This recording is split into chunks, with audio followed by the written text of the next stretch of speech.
Wake up, wake up. Wake up, wake up. Wake up, wake up.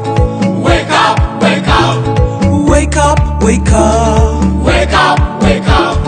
Wake up, wake up. Wake up, wake up. Wake up, wake up. Wake up, wake up. Wake up, wake up. Wake up, wake up.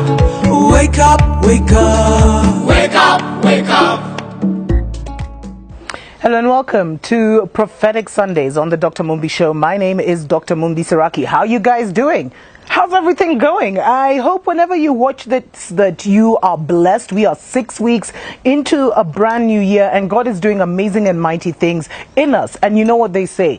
Change always comes from within. So when we know things are shifting inside us, we know that things are getting ready to shift around us. Now, don't forget to subscribe, guys. Yeah. And definitely like our page on Facebook and, get in touch. Let us know if there's anything in particular you'd like us to discuss. Now, to this month, the month of February, we have been talking a lot about the people factor. And, everything that God does for us and everything that happens to us comes through people. Both blessings and curses come through people. And today God really wanted me to address soul ties, and more in particular sexual soul ties. But let me back up a bit and explain. I've said on this show many times that we are spiritual beings having a human experience, and just as God is the Trinity, our Creator is a Trinity, we also have a Trinity element to our nature. There's a spirit man, that is what was made in the image of God. There is our physical body, which is really our license to operate in the world, as well as our vehicle that takes us from here to there and enables us to, and act and create and experience this life experience. And then there is our soul. And our soul is basically our minds and our hearts, what we think, what we perceive, how we analyze, and also what we feel and how we interpret our emotions. And so when we think about this, I was just thinking about the different elements, of our soul, and how the man is more mind over heart and the woman is more heart over mind. But that's a whole story for a whole other day. But today I really wanted us to look at soul ties and how soul ties are made. And the verse I wanted to look at, because we're going to look at, soul ties, basically it's when your heart and mind combines or is joined to the heart and mind of another person. And this can happen, in family situations, it can happen in close friendships. But the most common kind of soul tie is a soul tie that happens between a man and a woman, particularly in sexual relations. Now, the Pharisees in the Bible, if we look at Matthew 19, chapter 19, the Pharisees, Jesus was doing his thing, Yeshua, he was educating guys, and the Pharisees came and asked, can a man just divorce his wife like that? And Yeshua gave such a deep truth that sometimes we overlook and we miss. And, he said that, have you not read that he who made them at the beginning made them male and female, and said for this reason, a man shall leave his father and mother and be joined to his wife, and the two shall become one flesh.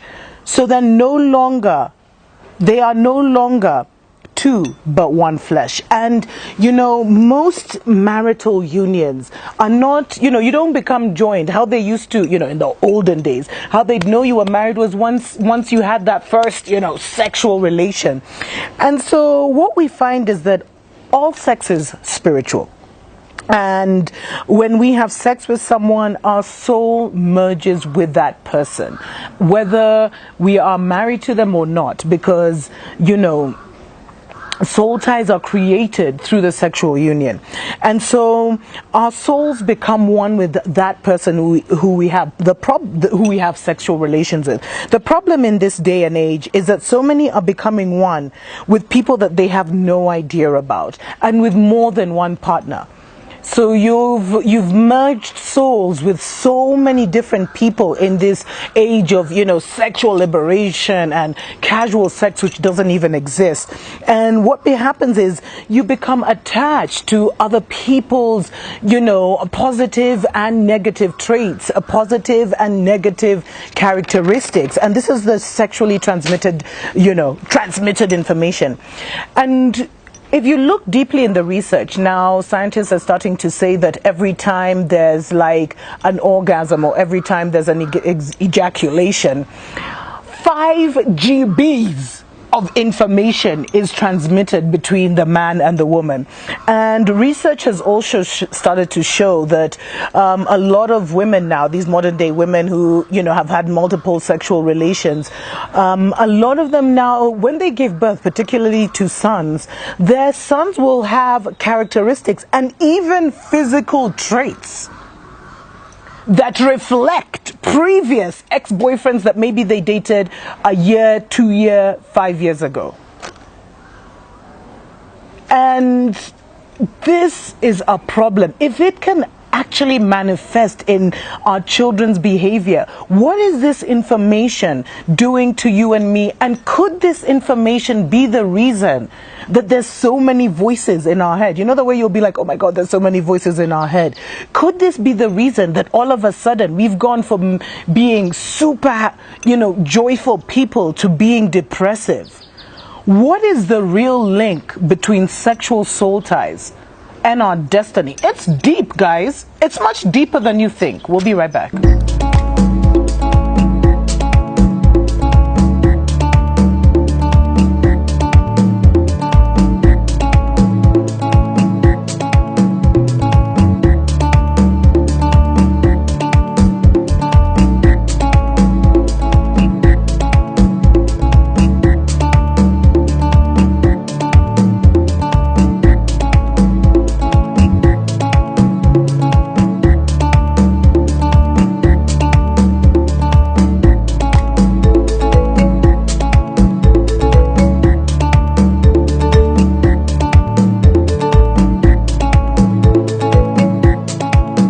Welcome back to the Dr. Mumbi Show. This is Prophetic Sundays, and you know what? Today we're having a grown conversation. We're having real talk about the way that you live your life, and we're talking about sexual soul ties. Did you know that every time a man and a woman have sex, about 5 GBs of information are exchanged? Did you know that, if you sleep with a hooker, maybe it's not you because, you're clean, whatever. But did you know that, when your pal sleeps with a hooker, they get 5 GB of that hooker's information?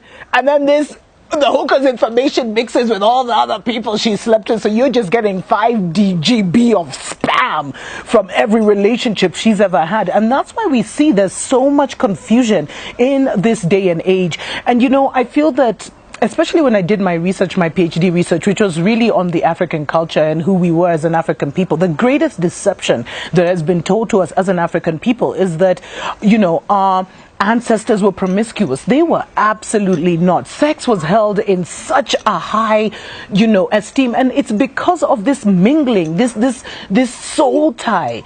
And so we have to really start to consider that could some of the situations you're facing, some of the obstacles you're facing, some of the, mental and mentality issues you're facing that are blocking you from opening yourself up to what God wants to do in your life, could it actually be linked to someone's, some sexually transmitted information that you got somewhere? And that's why I really want to appeal to you guys. This is not the season to sleep around. It's never been the season to sleep around, but this is particularly not the season to sleep around. And if you've been out in the world, if you've been living a Sodom and Gomorrah life, that's why we talk about being born again, because you take on a new man, and all that confusion and all that information that's inside you, it becomes cleansed out of you. And that's the power of being born again, and that's the power of the resurrected blueprint that Yeshua got into. And I really pray that I get to give significantly more teachings on this, because I feel that some of the things that you're facing, some of the depressive thoughts you're facing may not even be yours. Some of the corruption that you're contending with inside you may actually be inherited from someone else through someone else. And this thing, when I really started thinking about it, I was like, ew, yuck. Because now, we inherit unknown trauma and unknown psychosis, from every person that we interact with on a sexual level. And so you are walking around with the depressive thoughts of people, the suicidal thoughts of people, the killer thoughts, the murderer thoughts. And then I thought, imagine if somewhere along that line a man has slept with a man, or a woman has slept with a man. That means that information, that abomination, that corruption has seeped into who you are, and all of a sudden you start getting certain attractions for things that you should never be attracted to. So, I really, really pray that you start to pray to God to help you kind of, release your soul ties. And there are many ways to do it. There are many videos on YouTube. There are even many pastors who have talked about it. If this is the first time you're hearing about it, I encourage you to really get out there and get the information, because you want to be whole. And sometimes your fragmented nature is because of inherited natures from others. Guys, purity is the answer. Purity is the answer. And I pray that, you can be pure, you can seek purity. That is the way to really come into your own power. And I hope that the Holy Spirit will continue to use this just as a seed to, open up this whole Pandora's box of what promiscuity and having clandays and just living a nasty sexual life has done to you. But you know what? Okay, guys focus so much on the negative effects of soul ties, but I was just thinking, when you clean yourself up, when you become born again, you become a new man, when you start coming, because then you come into your full power. Because the thing is, guys are also mixing with people who are in Sodom and Gomorrah, who are not operating in their full power, and that weakens you significantly. So when you purify yourself and now you're walking in power, and then you meet another person who has been working on themselves, who is also walking in power, and then two become one. Can you imagine the incredible abilities that you can have in such a, spiritual holy union? I was blown away with this, because, at first I was like, marriage, it just doesn't seem attractive. But when I started thinking about, meeting someone who is equally yoked, meeting someone who has worked on themselves, and then doing it the God way, how much power and access I can have, how much, prosperity and greatness and creativity and genius I can access. I was like, wow. Anyway, guys, this is not to judge anyone. This is not to, make anyone feel uncomfortable, but it's to open your eyes and your mind and your heart to the things that could be blocking you from taking advantage of everything that God is doing in this season. I've told you, we are in a Genesis season. We are in a new beginning, and this new beginning really requires a new us, and the new us only comes from changing the lies we've been taught and the lies we've been, indoctrinated with. God bless you. God bless your family. And I pray that this word will be a blessing to you and give you a significant breakthrough in your life.